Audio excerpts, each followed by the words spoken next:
दुनिया में कभी कभी ऐसी घटनाएं घट जाती है जिसके रहस्य को सुलझा पाना शायद मुश्किल ही नहीं नामुमकिन है।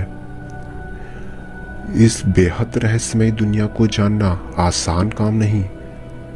हेलो फ्रेंड्स, एक बार फिर से स्वागत है आपका हॉरफिक सत्तू के एक दिल दहला देने वाले एपिसोड में। आज हम बात करेंगे एक ऐसी सच्ची घटना के बारे में जिसके पीछे की वजह को आज तक कोई नहीं जान पाया है। तो बने रहिए इस वीडियो में और इस वीडियो को लास्ट तक जरूर देखें। तो चलिए स्टार्ट करते हैं। हम बात करने वाले हैं 42 साल पहले घटी एक घटना के बारे में जिसने सभी को चौंका कर रख दिया। इस घटना को कोई भी सुनता है तो हैरान हो जाता है। ये घटना 42 साल पहले की है। इसे हवाई उड़ानों के इतिहास में सबसे अजूबा और कभी न सुलझने वाले राज के तौर पर जाना जाता है। 21 अक्टूबर सन 1978 का वो दिन था। ऑस्ट्रेलिया के एक पायलट जिनका नाम फ्रेडरिक वेलेंटिक होता है, फ्रेडरिक सेसना 182 विमान से मेलबर्न से किंग आइलैंड की ओर उड़ान भरते हैं, लेकिन उनकी ये उड़ान हमेशा के लिए एक रहस्य बनकर रह जाती है, क्योंकि वो अपनी डेस्टिनेशन किंग आइलैंड पर कभी पहुंचे ही नहीं। रास्ते में ही कहीं वो आसमान से ही प्लेन सहित गायब हो गए और कभी मिले ही नहीं। तो चलिए शुरुआत से जानते हैं कि हवाई उड़ान के दौरान वेलेंटिक के साथ क्या क्या हुआ था। वेलेंटिक ने शाम 7:06 पर मेलबर्न हवाई यातायात नियंत्रण केंद्र को ये रिपोर्ट किया कि एक अज्ञात विमान तकरीबन 1500 मीटर की ऊंचाई पर उनका पीछा कर रहा है। हालांकि फ्रेडरिक की ये बात सुनने के बाद कंट्रोल टावर द्वारा उन्हें यह बताया गया कि उतनी ऊंचाई पर किसी भी विमान के उड़ने की जानकारी उनके पास नहीं है।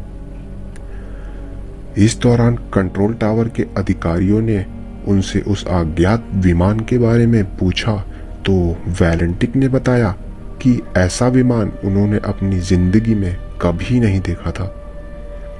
वेलेंटिक ने बताया वह विमान बेहद अत्याधुनिक और एडवांस टेक्नोलॉजी से बना हुआ था।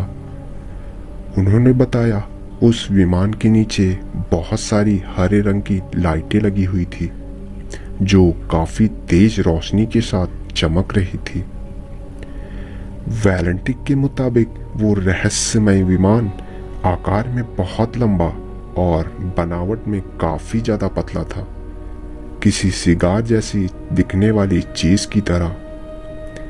वेलेंटिक का जब दोबारा ट्रैफिक कंट्रोल टावर से संपर्क हुआ तो उन्होंने बताया कि वो अज्ञात विमान उनके ठीक ऊपर उड़ रहा है। ये बात बताने की थोड़ी ही देर बाद वेलेंटिक का संपर्क कंट्रोल टावर से टूट जाता है। ये वेलेंटिक द्वारा कंट्रोल टावर पर किया गया आखिरी संपर्क था और फिर कभी उनसे संपर्क नहीं हो पाया। कंट्रोल टावर ने कई बार वेलेंटिक को संपर्क करने का प्रयास किया, लेकिन उनका कुछ भी पता नहीं चल सका। किसी दुर्घटना की आशंका के चलते तुरंत हवाई बचाव दल को जांच पड़ताल के लिए भेजा गया, लेकिन उनके हाथ कुछ भी नहीं लगा। ना तो विमान, ना ही पायलट और ना ही विमान का मलबा। ये घटना एक रहस्य बनकर रह गई। कुछ विशेषज्ञों का मानना है कि वेलेंटिक का विमान दुर्घटनाग्रस्त होकर समुद्र में गिर गया होगा और वो जो लाइटों को देखने की बातें कर रहे थे वो उनके ही विमान की लाइटें होंगी जो वो समुद्र के पानी में रात के अंधेरे में देख रहे होंगे। हालांकि इस बात का कोई भी पुख्ता सबूत नहीं है। कुछ लोगों का यह भी मानना है कि वेलेंटिक के विमान के ऊपर उड़ रहा हुआ अज्ञात विमान और कुछ नहीं बल्कि एक यूएफओ था और उसी ने विमान सहित वैलेंटिक का भी अपहरण कर लिया होगा। लेकिन यह बात भी कभी सिद्ध नहीं हो पाई।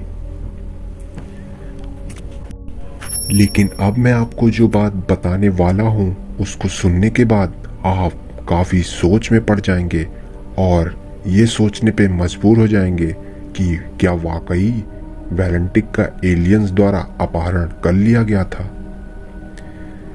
आपको यह जानकर बहुत हैरानी होगी कि इस घटना के ठीक 3 दिन बाद आउटर स्पेस से एयर कंट्रोल रूम को एक सिग्नल भी रिसीव हुआ था।